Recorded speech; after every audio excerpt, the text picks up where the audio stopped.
Printing a large sheet. Printing خو دومره ډیر سخت څیز نه دی. موږ تاسو خپل یو فایل ترتیبو، کله چې یو فایل جوړو که A4 ورقه کې پرنټ کوو نو موږ به A4 ورقه خپل پرنټر کې ږدو او دلته به ډیزاین ته موږ راځو، یعنی خپل صفحې ته پیج سیټ اپ ته به راځو، یا به دلته موږ تاسو پیج لی آوټ ته راځو.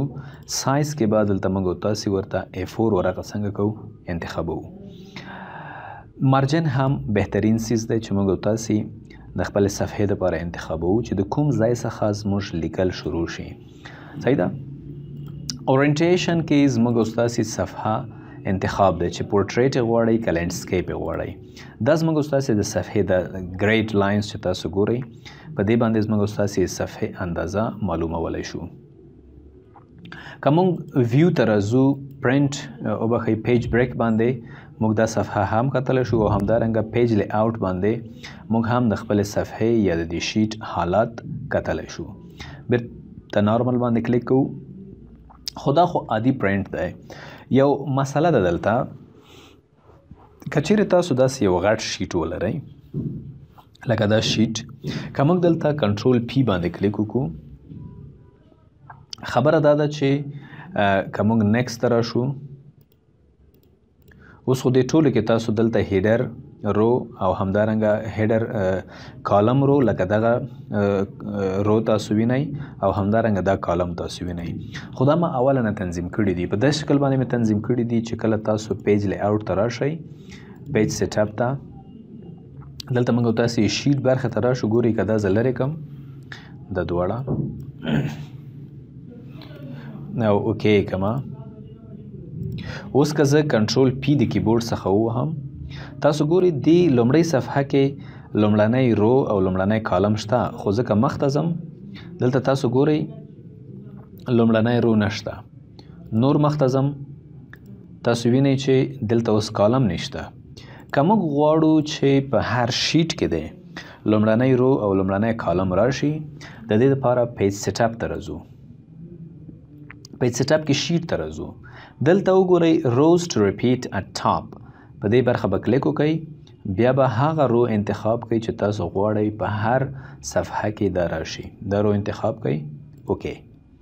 لاندې بیا راشئ کالم ټو ریپیټ اټ لیفت، دې طرف دا کالم انتخابول غواړو، نو دې برخه ته راشئ، دا کالم به څنګه کوئ انتخاب به کوئ او دې څخه وروسته اوکې. دا صفحه به څنګه شي؟ اوس په ترتیب شي دا شیټ. که موږ کنټرول پی ته راشو، تاسو اوس وګورئ زه نیکسټ 12 صفحې دی مکمل. په هره صفحه کې تاسو لومړنی رو او لومړنی کالم څنګه کولی شئ لیدلی شئ. دې ته ویل کېږي هیډر رو او هیډر کالم. دا د دې په خاطر باندې چې زموږ ستاسې پرنټ دقیق راشي او په منظم ډول راشي. بله خبره دا ده که موږ پرنټ راولو، یعنی کومه ساحه د پرنټ شي، که زه غواړم دغه دا لیکل د بیخي پکې رانه شي، نو خپل پرنټ ته داسې دا ساحه څنګه کومه انتخابومه. دا چې مې کله پوره انتخاب کړه، دا برخه انتخابو، داسې کومه ساحه چې تاسو پرنټول غواړئ هغې پورې راشئ، لاندې داسې راکوز شئ، دا انتخاب کړئ. د دې څخه وروسته به تاسو پرنټ ایریا ته راشئ، ورته به ووایئ سیټ پرنټ. نو اوس که موږ کنټرول پی وهو په پرنټ پریویو کې به د لومړنی پرایسنګ لی آوټ شیټ به نه ښکاري. ګورئ کنټرول پی، تاسو وګورئ پروډکټس راځي، خو هغې نه پاس هیڅ لیکل نه راځي. صحیح ده؟ دا یو لارج شیټ که موږ تاسو ولرو، یو غټ شیټ که ولرو، په دې ډول کولی شو چې هغه تنظیم کو په پرنټ کې. بل موږ تاسو راځو دلته په پرنټ کې یو بل خبره هم شیټ کې موجوده. وګوره که موږ پیج آرډر ګورو، نو اول به دلته لومړی صفحه وي، بیا به دومه وي، بیا به دریمه وي، بیا به څلورمه وي. که موږ دا داسې کو، نو بیا به اوله صفحه دلته وي، دومه صفحه، دریمه صفحه، څلورمه صفحه. په دې شکل باندې هم موږ تاسو دا څنګه کولی شو تنظیمولی شو.